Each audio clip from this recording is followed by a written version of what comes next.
beautiful friends. Welcome back to 365 Days of Love and Miracles with A Course in Miracles. My name is Arlene Geres, and I am so glad that you are here.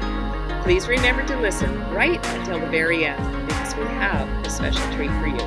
And if you enjoyed today's video, please click like and subscribe down below, because this helps others to find us on YouTube. Today's lesson is lesson number 147. This is our 7th lesson in review 4. Mind holds only what I think with God. I will not value what is valueless. Let me perceive forgiveness as it is. Before we read today's lesson, I'd like to take a quick look back at what the instructions for review 4 tell us. Paragraph 5 says, begin each day with time devoted to the preparation of your mind to learn what each idea you will review that day can offer you in freedom and in peace. Open your mind and clear it of all thoughts that would deceive, and let this thought alone engage it fully and remove the rest. My mind holds only what I think with God. 5 minutes with this thought will be enough to set the day along the lines which God appointed and to place His mind in charge of all the thoughts you will receive that day. You may want to take these 5 minutes to just sit in silent meditation with our review idea. My mind holds only what I think with God. That is what we're asked to do, is to just sit even before we read the lesson. So I invite you to do that now. If you want to turn off the video, go ahead and then come back and I'll do a quick review. Lesson 147, my mind holds only what I think with God. Review of lesson 133. I will not value what is valueless. This was a great lesson to help us with decision making, in which we were offered 4 different points. At the end of paragraph 3 it says, it is wise to learn the laws you set in motion when you choose and what alternatives you choose between.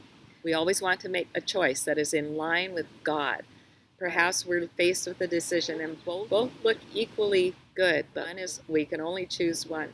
This lesson lays out the steps to help us with that. Paragraph 6 says, first, if you choose a thing that will not last forever, what you choose is valueless. When we're making this choice, is it something that is going to last forever? What kinds of things last forever, my friends?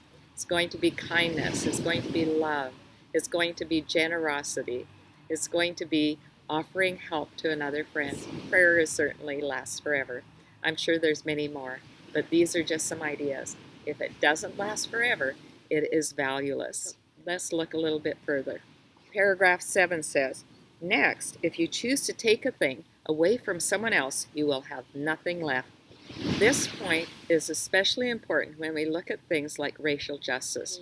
Until I started to dive deeper into books, podcasts, and blogs written by Black people and people of color writing about their experience, I did not really understand the incredible advantage that I have had in this life as a white woman. Being able to get a good education, being able to get a good job, these were all advantages that I had. I never stopped to think, particularly in the work that I was doing, that perhaps I was getting the job partly because I was a white woman. Did I get that job at somebody else's expense? I'll never know for sure. There certainly was never a time when I was aware of that. But today, understanding this, I would not want to have any advantage that was at the expense of someone else. How do we level the playing field, my friends? This is a huge question, but I think it's one that every single one of us need to wrestle with. If we are making a choice in which somebody else is going to lose by our gain, then it is not the choice that we want to make. Another example is my father was a real wheeler dealer, and he always got the best bang for his buck. He would bargain with people until he got them down to the last dollar. My husband is the opposite. He is generous. He wants to bless other people. So if they are selling something, he gives them what they're asking. He doesn't bother to try and beat them down. Living here in Mexico for half of every year, there are a lot of people who walk up and down this beach all day long, Many of them are carrying things like blankets and maybe 100 different dresses, or they're pushing a wheelbarrow full of coconuts. It is heavy, hard work. Today is a very quiet day. It's still very early. There's really no one around. But the beach vendors will come out very shortly. They come along and they want to sell something. They always start with a highly inflated price. Give them the money, my friends. When we do that, we feel blessed. We can afford to bless them with our generosity. I do not want to gain at someone else's expense. Let's be generous. Let's share the love. Let's share our wealth. Paragraph 8 says, your next consideration is the one on which the others rest. Why is the choice you make of value to you? What attracts your mind to it? What purpose does it serve? Let's get honest with ourselves, my friends. Why am I doing what I'm doing? Why do I get up every morning? Why do I have the job that I have? Why do I have the people in my life that I have in my life? Why do I shop where I shop? Why is the choice that I make of value to me?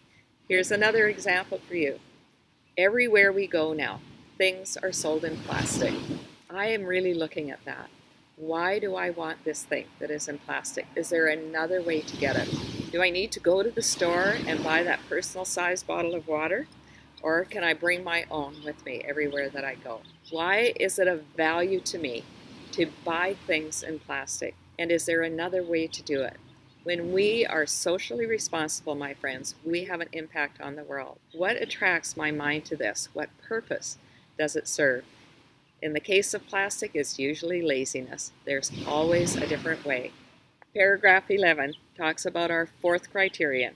And so we come to the criterion for choice that is the hardest to believe, because it's obvious is overlaid with many levels of obscurity. If you feel any guilt about your choice, you have allowed the ego's goal to come between the real alternatives, and thus you do not realize that there are but two, and the alternative you think you chose seems fearful and too dangerous to be the nothingness it is. In my past, I made many choices that I felt guilty about. I knew that the choice that I was making meant that I was not going to have the time for my family that they deserved. But I wanted to do what I wanted to do. I was being selfish. And I did feel guilt about it, but I did it anyways. If I had it to do over again, I would do it completely differently. But thank goodness A Course in Miracles says that our past does not go with us. All that matters is what we're doing right here, right now, today. This is the only thing I can change. I cannot change the past. Let's quickly review the four criteria. The first one is, will this last forever? Second is, will this deprive someone else? The third is, what purpose does this serve? What attracts my mind to this? And the fourth is, do I feel guilt about my choice? If so, I have let my ego's goals come between the real alternatives. Let's do a quick review of Lesson 134. Let me perceive forgiveness as it is. Lesson 134 told us that forgiveness does not exist in God's world. It is simply a bridge from the world of the ego to the world of God, in which we are able to let go of the things that have happened in the past. They simply do not exist anymore.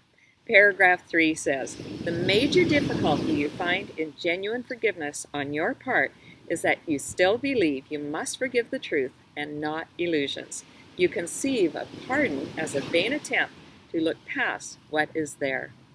If we believe that what happened in the past is true, then we are going to need forgiveness. If we believe that what happened simply doesn't exist anymore, then it's not even in our memory anymore. We're able to let it go. Now, I recognize this is not an easy process. Forgiveness is a step-by-step process that we can go through for particularly sticky situations. If you need help with that, please reach out to me. Send me an email. Go to my website. Take a look at the Forgiveness Project and see if that is something that you would be interested in. Paragraph 6 says, it is sin's unreality that makes forgiveness natural and wholly sane, a deep relief to those who offer it, a quiet blessing where it is received. Forgiveness is a quiet blessing. When we forgive ourselves and we forgive others, we are offering a quiet blessing to both ourselves and to the person who we are forgiving. What's stopping you, my friends? Let's practice forgiveness everywhere we go and in everything we do, every day, all day. Paragraph 9 says, "There is a simple way to find the door to true forgiveness and perceive that it is wide open and welcome. When you feel that you are tempted to accuse someone of sin in any form, do not allow your mind to dwell on what you think he did, for that is self-deception. Ask instead, would I accuse myself of doing this?" This is one of the most important lines in the entire course. Would you accuse yourself of doing what you are accusing the other person of doing, even if it's only in your mind? Doing this is very damaging, my friend, because we make up stories. We create this illusion, well, they did this, and they did this, and they did this, and that means that they are bleepity, bleepity, bleep, you know what. Would I say that about myself? The answer might be yes. If so, then the real problem is deep inside of us. We need to forgive ourselves for whatever we think we did. And that is always where it starts. Forgiving ourselves frees us, because when we are accusing someone else of something, we're actually accusing ourselves. Remember, we're all one. We are all connected in the mind of God. I cannot accuse you of something that I would not accuse myself of. I also like to remember any time that I'm upset about anything. Have I done that same thing, or have I thought about doing the same thing at some point in time? And the answer is almost always yes. Let's give each other grace today. We don't even need to go into that place of accusing someone else of something. Choose love in all circumstances. Let's talk about our practice sessions for today. Once again, we want to take that 5 minutes at the very beginning to prepare our minds and our hearts by saying, my mind holds only what I think with God. The rest simply does not exist. My mind holds only what I think with God. We want to say that often throughout the day.